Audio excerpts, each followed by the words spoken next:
नमस्कार, सक्षम news India में आपका स्वागत है। मैं हूं आपके साथ दीपक सिंह। बीएमसी चुनाव के रंग में रंगा मुंबई। रैली की विशाल रंग देखने को मिला वार्ड नंबर 96 में, जहां कार्यालय का उद्घाटन फरहान आजमी के हाथों फीता काटकर किया गया। नगर के विकास के लिए समाजवादी पार्टी ने वार्ड नंबर 96 से शकील सिद्दीकी को चुना है, और क्या कुछ कहना था बीएमसी चुनाव को लेकर फरहान आजमी का, देखिए। शकील सर एक बहुत ही नेक इंसान है और यहाँ वेल क्वालिफाइड इंसान है। वो समाजवादी पार्टी की डेवलपमेंट की नीति को समझते हैं। मुझे पूरा भरोसा है कि अबू आसिम आजमी का जो समाजवादी पार्टी का जो एमसीजीएम का सपना है उसको साकार करने में ये हमारा कंधे से कंधा मिलाकर के साथ देंगे। कि जो बजट पड़ा सड़ रहा है बीएमसी में और जिसके ऊपर इंटरेस्ट खा रही है बीएमसी और शिवसेना के आमदार और उनके कॉर्पोरेटर्स, हम सबसे पहले उस बजट को पूरा कंज्यूम करना चाहेंगे और उसके बाद ही हम लोग अंदाजा लगा सकते हैं कि कितना काम है। आज 32,000 करोड़ का अगर बजट है जिसमें से आधे से कम पैसा खर्च होता है, तो हम उम्मीद ही क्या कर सकते हैं ऐसे लोगों से। तो शिवसेना और भाजपा को तो वोट बिल्कुल जाना ही नहीं चाहिए मुंबईकरों का। और रही कांग्रेस एनसीपी की बात, कांग्रेस आज आखिरी सांस पर है। आप देख रहे हैं उत्तर प्रदेश में अगर समाजवादी पार्टी ने उनको सपोर्ट नहीं दिया होता तो नेगेटिव में चले गए होते। तो आज यहाँ पर समाजवादी पार्टी की जो नई लहर अब दिख रही है पूरे महाराष्ट्र में, अगर हम सीटों में कम भी आए लेकिन वोट शेयर हमारा डेफिनेटली बहुत ऊपर जा रहा है और आने वाले एमएलए इलेक्शन में समाजवादी पार्टी बहुत अच्छे नंबर लाएगी। सब जॉइंट सब स्कूल्स आप जाके देखें अडॉप्ट की गई है स्कूल्स को।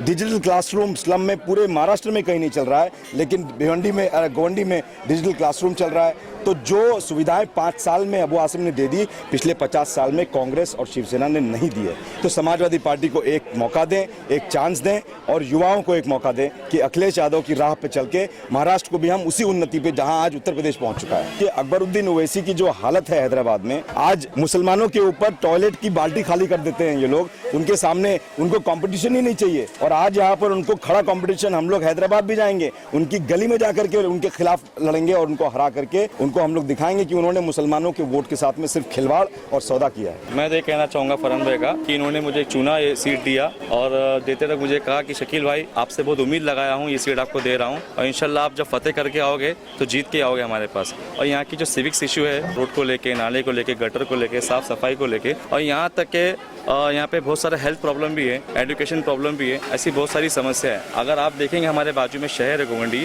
हमारे कायद अबू आसिम साहब जो कि एक एमएलए है और हमारे रईस शेख जो यूथ लीडर है, नगर सेवक है, आप जाके देखिए हमारे वाटर कनेक्शन नहीं था, वाटर कनेक्शन लगा दिया।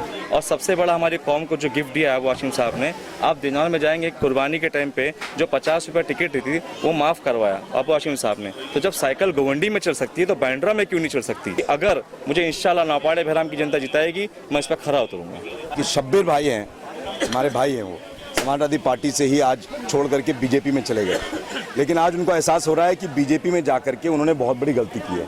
तो इसलिए आज इंडिपेंडेंट लड़ रहे हैं, बैंड बाजा या कोई ऐसा नया सिंबल लेकर के वो आए हैं। तो हमारी तरफ से उनको हम ऑल द बेस्ट कहते हैं, लेकिन पब्लिक को ये बताना ज़रूरी है कि शब्बीर जो हैं लोगों का वोट बांटने की पूरी कोशिश कर रहे हैं, क्योंकि बीजेपी में उनको वोट मिलता नहीं। आज इंडिपेंडेंट लड़ करके वो यहाँ का वोट सिर्फ खराब करने की सोच रहे हैं। तो आप लोगों को आपके माध्यम से मैं कहना चाहूँगा कि सिर्फ और सिर्फ समाजवादी की टक्कर यहाँ पर कांग्रेस और शिवसेना के साथ में होने जा रही है।